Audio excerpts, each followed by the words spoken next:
it's interesting. But I was cooking along pretty good, and then but then I got into the wood section, and that's where the pile up started. I think it's probably about halfway into the race, maybe a little bit more. But oh, maybe not halfway, maybe like 5 miles into it. That's where the piles up started. I mean, it was just, you just standing and standing. And so now, and it's cold in the woods because the sun wasn't on you anymore. And that's when I started to be glad that I wore my long sleeve stuff and everything, because it started to get cold. Standing there, you started getting tight after all that running and exertion and heat. Now you're standing and you're getting tight and cold, and you're starting to feel it a little bit. But the next section was to basically trudge through the mud, these big, deep, like literally chest-high mud pits of like this thick, soupy, tarry mud, slippery roots, and trying to trudge across and climb out on the other side. And there was a whole series of those. And then when you started running out, it was just slippery, tarry mud, slipping on the roots, and pretty tiring. But I started to feel tight because of the cold and the long waits. And then when you came out of this section, there was another one of these really steep, very short, but very steep, extremely slick, like glass and slippery as ice sections you had to crawl up. And it was, again, you had to get someone to push you and pull you. There's really no way. There was no run up to it, and people were just stopped dead. And again, that took a lot of energy. I was literally digging my nails into the dirt and just trying to claw up the best I could, and I got a hold of a couple hands and got pulled up enough, and boy, it was extremely tiring. You come out from there, and then you go to the crossing where you cross a river. I don't know if they put ice in this thing or what. It was just a river, but it was ice cold. Not quite as cold as Arctic enema, but it was cold. And you swim out, and then you go under a series of barrels. Again, you come up, and there's just a lot of people in this ice cold water hesitating and waiting, and they're just and they're freezing. And so I just picked my way, found just enough to go. I didn't stop at all. I just got right to the barrels, went under in one movement, felt for the barrel above me, and pushed myself up to the next one. Came up long enough to get a breath, like a breaststroke, and then right back under, pushed myself under by using, and I think there was 3 of them. Came out on the other side, but that water was ice cold, and I got out and got water, bananas, and some energy stuff that they had there, and then went on to the rings. And again, a long wait standing for the rings, and that's when I really, really started to feel tight, and feeling the miles on my legs now, my quads, my calves, my core, and I was shivering. I was now starting to be cold. We were still essentially in the woods. There was no sun or warmth, and we're just standing in a big line.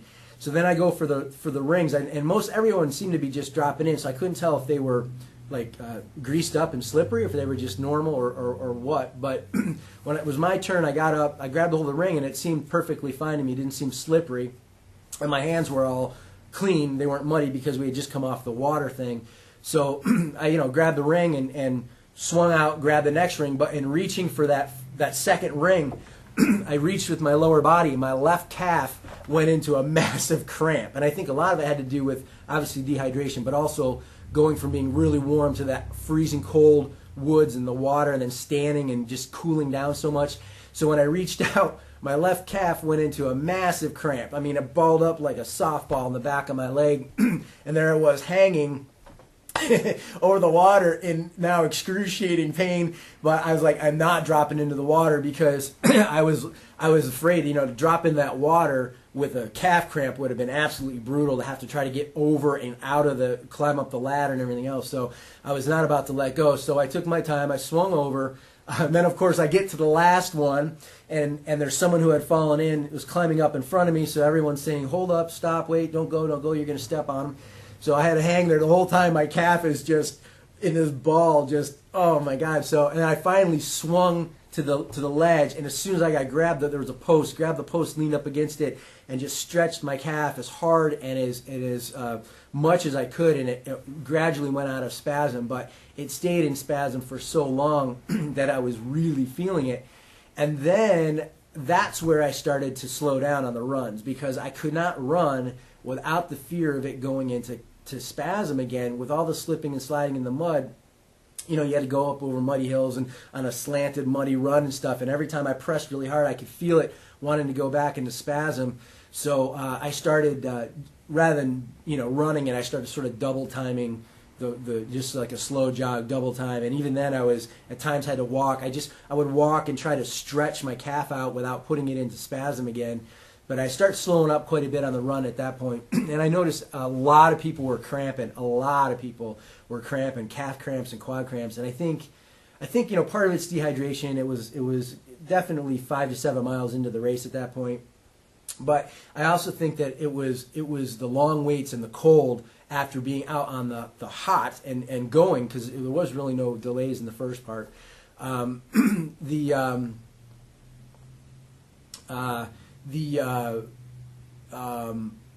See, when we came out, so then we came out, and then there was a whole series of stuff out in the open, and as I started to warm up, I was less concerned about my calf cramping, but I was still really cautious. Like we were running up and down the motocross shows. They weren't as slippery. They were a little slippery, not as slippery as the first bunch, but I tried not to run as much as keep my calves, kind of like almost duck walk up the tops of them, because I was afraid of going into to spasm again.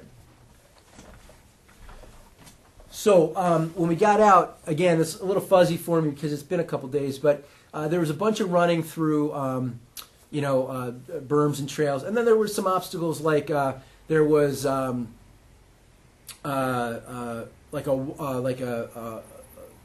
climbing obstacle where you there was just like it was wood slats spaced out 5 or 6, so you had to kind of hold and climb and then pull yourself up to the next one and climb and then loop over and come back down.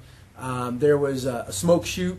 That's where I got this, where you basically climbed up, I don't know, maybe 15 feet or so, and maybe 10 or 15 feet. I don't think it was more than 15 feet. It might have. I'm not real good with the height stuff, but and he climbed up, and then basically there was a chute, almost like a rectangular ductwork, just big enough to fit a body in, and then he shot down, I would say close to vertical, and then at the very end shot you out on an angle and into a big like muddy pond, maybe a foot of mud and water. And when I went in it, I asked the guy, he just dropped straight down, because there was people helping you, letting you know what was going on, and also keeping it clear so you didn't run into people that were at the bottom, because you couldn't see anything. And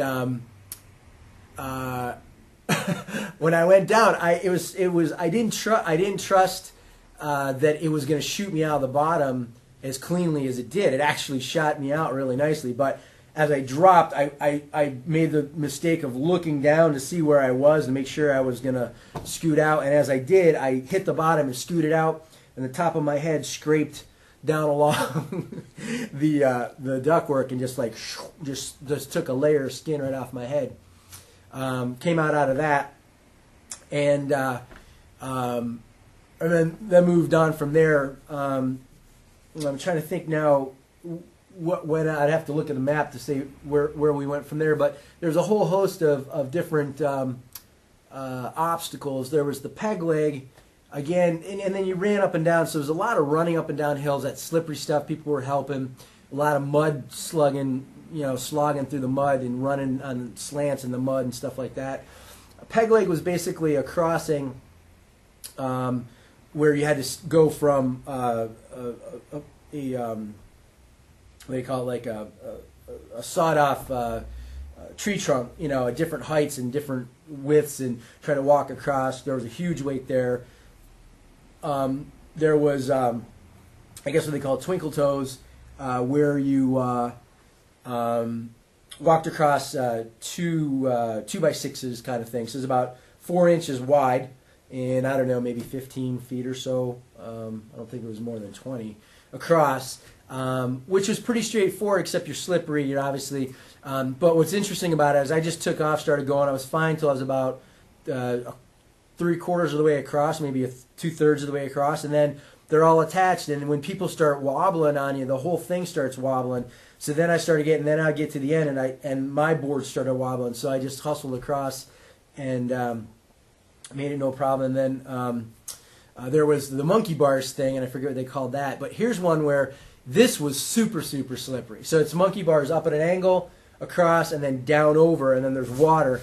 And I grabbed the hold of them, and I could tell like they were super slippery. I did one swing, and I was like, this is, first of all, I didn't think I would make it. Second of all, I was going to expend a ton of energy. And third of all, I didn't want to cramp my calf again. So I basically got one swing into it and just decided it'd be a heck of a lot easier to swim across. And I didn't want to get halfway across and drop further, so I just, after the one swing, I just let go, dropped in, swam across. It was a heck of a lot easier and faster. So I did that. There was I'm trying to think what was after that. There was some running. Oh, I know. This was the obstacle. Out of all the obstacles, this was the obstacle that seemed the most straightforward to me. I wasn't concerned about it at all, but when I got into it, near the end, it was the one obstacle I thought that I wasn't going to complete. I thought I was going to get stuck, and that's the boa constrictor. So there's these corrugated, tubes just big enough to get in, and one shoots down, and as you get down towards the end, it fills up with water, just enough you get your head so you can breathe, but it's chest high water, and then you come out, and then you scoot across on your belly, chest high water, and then go up the other side. So you go down into water, so about 2/3 of the way in, it starts to fill up with water until about the end where there's just about this much of the pipe you can get through. And then you go across the same way, and then up the other side. Well, you go up the other side, and it's corrugated to begin with, but at the top, the last, maybe, 10 feet or something like that, it's completely smooth. And I started going along, and then all of a sudden, I couldn't get any traction whatsoever. And I didn't want to press too hard. I couldn't really push with my feet too much because I was just slipping. And I didn't want to press too hard with especially my left side because I didn't want to cramp again. So I was really feeling like I was going to be stuck at the top of this tube. And I wasn't close enough for anyone to reach me to pull me out or anything like that. So what I ended up doing was compressing myself down onto this slick pipe with all of the core strength I could muster and all of the upper body strength I could muster, and I pushed my forearms as hard into it as I possibly could to keep from sliding down with everything I had. And I'm not kidding you, when I literally took my fingers and crawled up the last 5 feet or so of this thing, literally fingertip at a time, until I got close enough where I could hold and reach up, grab the end, and pull myself out. Felt like an eternity to get to the top, and I was really concerned I wasn't going to make it, and I was worried I was just going to get stuck and I would not complete the obstacle. But I'll tell you what, man, my forearms and my abs and my fans were so sore the next couple of days, the next day in particular, from doing that. It was incredible. And then so then you go to the walk the plank, and I'm sure I've missed some of these obstacles, but walk the plank was cool. But actually, I had a harder time getting up than I did jumping off of it. It was so muddy that the little slats that they put on to climb up were just literally caked with mud. You couldn't get your feet in there to get a good grip. So I really had to take my time and dig in sideways and whatnot. Got to the top, jumped in, and I don't know what they said it was, 10 feet or so. Jump in, 15 feet of water, something like that, muddy, sloppy water. Went all the way to the bottom, could feel the mud compress, kicked up, come up, swim across a few feet to like a cargo net, pull yourself out. Oh, then it's the trench warfare. Oh man, I don't know if you saw pictures of me on my Facebook, how cut up I was. But I'll tell you next time I'm wearing some sort of long pant thing, because trench warfare, you get in and you're